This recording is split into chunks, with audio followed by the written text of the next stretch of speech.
Bonjour peuple congolais, ça dépend RO Bozali Kolanangaï, Ngaïndo Konamino Christian Bolabiama, Mamba, peuple Mokonzi, peuple souverain, combattant, résistant, révolutionnaire, PNI. PNI est les politiciens non institutionnels. Bande Konangaï, Tozali Koloba Awa Makambu Etali Congo, Tozali Koloba Makambu Etali Apareko autrement, c'est-à-dire Apareko autrement, Ngelbanini. Moko yaba fondateur ya Pareko, donc un des cofondateurs ya Pareko, Aouti Koti Kabiso Mikolo Mileki. Donc, tant on a Apareko originaire ou original, donc c'est-à-dire je fais allusion na mouture o ebimaka na Pareko, wananga nazali ko sala na Gare du Nord, na président na biso Bolefa, donc nazali ko sala na Gare du Nord, et donc wana bande konangai tozali na 2005-2006. Voilà, nazali ko sala na Gare du Nord et tomoni ndeko donc bandeko ebele tomoni bango wana bandeko ebele tomoni bango wana donc yaiki bandeko ya musala mingi bazali ba membre ya Pareko. Donc Apareko tomoni yango ndenge botami, tomoni yango ndenge bimi, tomoni yango ndenge donc et réorganiser combat awa na France, na Europe, na diaspora Apareko. Apareko et qui lingoma monene ezali pe lingoma monene, mais je parle dans le passé, il faut comprendre le contexte. Donc Apareko et sali ba œuvre dans auto moni yango et Apareko ne bandeli o ngana yebi. À moins que donc on a s'est trompé puisque tout le monde a dit sortie officielle na ba wana ngana za na Gare du Nord. Donc Apareko et Bimi, tout le monde a qui Ngongo Luo azali parmi les membres cofondateurs de Apareko ou les membres fondateurs de Apareko. À un moment, Ngongo Luo a qui en apoto après Azongi. Et donc il fut ministre autant de fois, donc il fut dignitaire, il y a un PR et puis azali sénateur, donc il y a législature nation soki OET oyeleki donc ngongo luo azalaki ancien journaliste ngongo luo asisaki donc ma première promotion il y a isti de l'époque le na yebite comment abréviation nini ngongo luo donc ba dignitaire ya Mobutu quand même ngongo luo na cadre sko ya diaspora ya combat. Yango to explica bino to loba to sala vidéo peut-être ba to comprendre biso mingité et lelo yo ba tu ya Pareko ya tangwana ba yibi makamna za ko loba nazali na vidéo ya sortie officielle ya Pareko nga na Gare du Nord ba ngba tchanga na liste batu oyo pour sur ça la Gare du Nord président na biso Bolefa je le dis donc au président Bolefa donc sur la bien président dans le sens ya combat à sa peine association mais il fut mon patron. Donc Bolefa, il avait presque donc la sécurité de toutes les gares en France. Place Naebaki Basoda Mingi, il y a DSP. Place Naebaki Basoda O Bakimi na Mobutu, Moko na bango la singa même na papier babima 28 personnes a expliquer ndenge Mobutu donc ndenge ba bima ki wana donc okima na bango mais ba kosaki bango que toujours que l'émission botojonga alors que bimana ba bima ti lelo yo donc expliquant la phase ya Togo phase ya donc ya Maroc nandenge comment il faut ba bima ba ipsi bango donc dans ministère intérieur ya Maroc donc il faut famille tikala puisque Mobutu akufi il faut ko bima et vient c'est petit place mokile soukaka vous avez dit bien na baninga ou pas place ba relâcher ça la rappeler place wana. Donc ça c'est une parenthèse, mais je vois la structure de la Pareko. Nae po nana dénombré bamoté. Non. Mais je vois Candido Keke. Je la vois puisque Candido Keke azalaki na période na Pareko te. Candido Keke tozo kuta naie na bango ye karate na bango mouvement ezalaki na tango na ba 2005 ezalaki ko gravité autour ya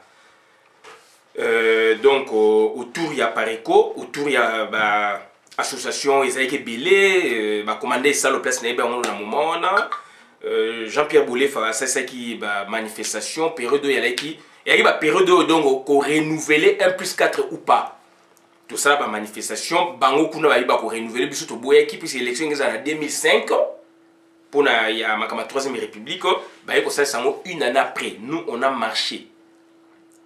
Constant Lomata, Azaki patron à Bissodon, un des employés aussi salariés, il y a société, donc il y a Bolefa, Nabosa ni Kombo, enfin Nabosa na Kombo lem chouchou, ils en a yango chouchouté, ou bien Nabosa ni yango, donc voilà, donc tous avez que Nabate Belé, Basoda, il y a DSP. Je parle de 2005-2006, Constant Lomata, vieux Guigui Manja. Vieux Moroso Azalaki wala sous Liboso, vieux Michel. Vieux Michel est responsable via Matongé, Guigui Manja Azalaki na garde le Guigui Manja komi wana vieux na Matongé Longwe, etc. Ba vieux Ngoto. Tolena batu ebele, capitaine Luindula. Commando Seba Palawele.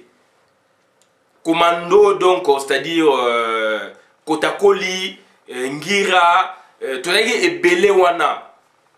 Tozaki ebele na basode ebele ya DSP ya minene donc ba gradé comme donc basoda nyonso tozaki na bango wana super DSP tozaki na bango wana. Donc bandeko nanga c'est très important. Aujourd'hui ngongo lu azalité tozaki na ba Machudia Lengelo, ba Jidoka ya Geda tozaki na bango wana. Tozaki na ba Ila la Mota tozaki na ba te belé. Donc ça dit Gare du Nord est donc épicentre ya combat. Gare du Nord est épicentre ya combat na ba année 2004, 2005, 2006. Et j'y étais donc j'ai travaillé qui on appelle tout ça ba makambu ngai ba tikainga na gare pour orienter ba tout pour ba kende na présentation ya Parico voilà ndenge za like voilà. Donc bandeko na ngai il y a sorti officiel à Parico naza ba cassette nazo ba cassette na qui est formé puisque c'est là où donc à Parico méthode ya papa Honoré Ngwanda et c'est pas Sengai mais bateau l'entourage nanga nyonso balinga ke na kota à Parico j'avais refusé nabino na kota à Parico puisque papa Honoré Ngwanda azali ko combattre biso to za idéologie mona été mais du moins na moni ma temps na yoki ba cassette ne ba opesa ngai na vie Palawele Seba tinga bino non do il faut na yo kaka yango na komi ti ba noter ka biso ba livre ba carton ba livre o ya ba opesa biso ba crédit na za deux livres na ye ainsi sont les glas et puis crime organisé en Afrique n'a pas sans mettre à l'eau.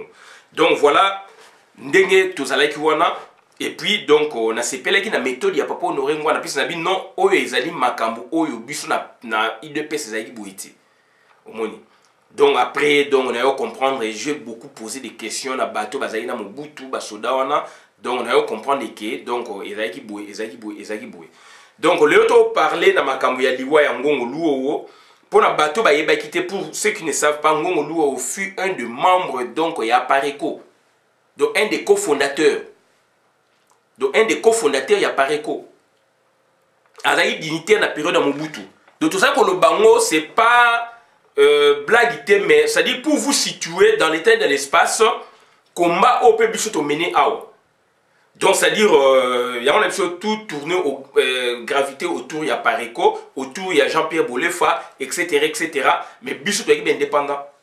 Puisque la monnaie de place IDPS donc et ça la réunion awa d'où j'étais dans le mouvement donc mais donc na qui membre ya Pareco té mais ma comme tous les collègues VC ba pala où les op sangai ba documentation à part que Saliboué, Komeli Lobby Boué, Saliboué, donc j'avais toute la documentation. Dans ça, on a belé awa, bah CD, bah DVD, bah cassette, même bah cassette na période wana. Donc dans ça, Candido Keke, peut-être à Ebinga physiquement, mais on se voyait donc je la voyais, Basali est belé, hein, donc Basali est belé, donc c'est-à-dire à Pareco, sur le plan historique, il y a on a ça pour expliquer bino, le structure à l'élo.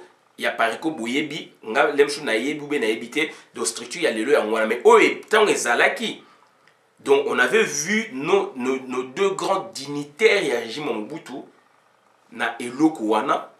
Mais papa Honoré Ngwanda, il avait un plus puisqu'il lui il avait un livre ou des livres au yabi misaki surtout crime organisé en Afrique et ça là qui neti promotion aussi à Pareco. Et puis, il nécessite de nous alimenter dans l'information, dans belé. Donc, donc, ça dit là, je parle sérieusement à Pareco, batu o bayeba kite Apareko et père de Ngongo Luowo azaki membre ya Apareko, un des cofondateurs. Naza vidéo wana nako lukango peut-être un jour si j'aurai le temps nako incruster na vidéo nga na osala pona la sabino structure na bango nde ba présenter bango boy. Do bandeko na ngai to sa makamusu sezali pona to ya to sekate to sa makampo to kopesa information.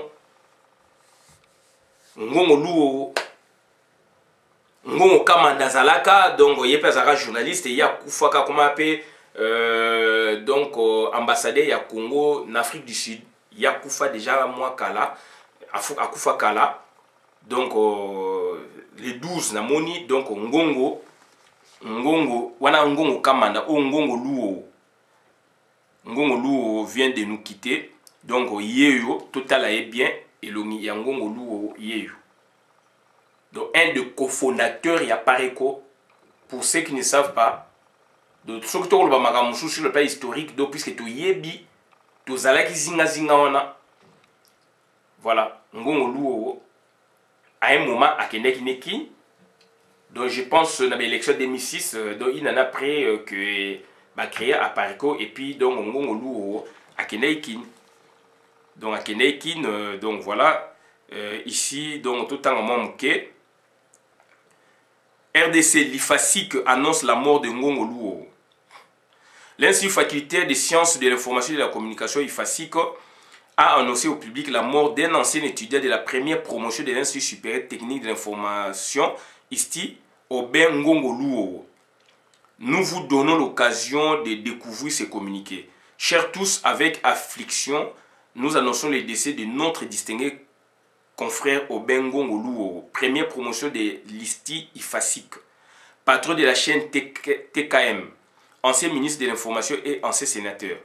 Voilà. Donc, l'information, vous avez donc JP Manga, avec lesquels tu partages le bloc et belé, avant-hier, et puis voilà, donc le lot, avant-hier, donc le lot, donc on a sali vidéo, oyo, ils allaient uniquement pour Ngongo Luowo, pour na batu, o bayeba kite, baïba quand même que donc na Apareko outre Papa Honoré Ngwanda leader donc entre guillemets inamovible il y a Apareko donc il y avait aussi Ngongo Luowo donc va présenter bango awa na Paris sortir ça mec na Paris ça c'est l'Apareko na ko benga bo permettre ngana lo banaza pour la polémique té ya on a originaire ou original.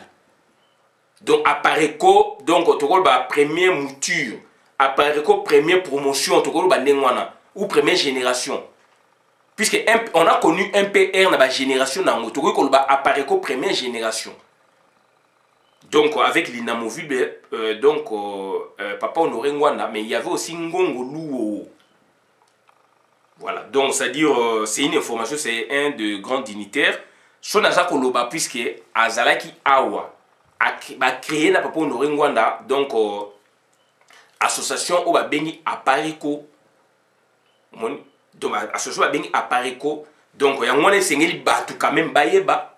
Il y avait donc ngai nazan intérêt à koloba puisque ce papa donc na komandenge et ninganaki à Paris au ngana moni à France de 2004 de 2005 4 5 donc surtout 5 6 des places na moni makambu au ngape na participaki et bato peut participer na bango pe bazali et na marche wana tanga docteur Mupapa azali koleka na Bokoto TV aza médecin urgentiste awa azali médecin na Congo atangi na Congo et puis atangi awa aza médecin awa dona Mupapa.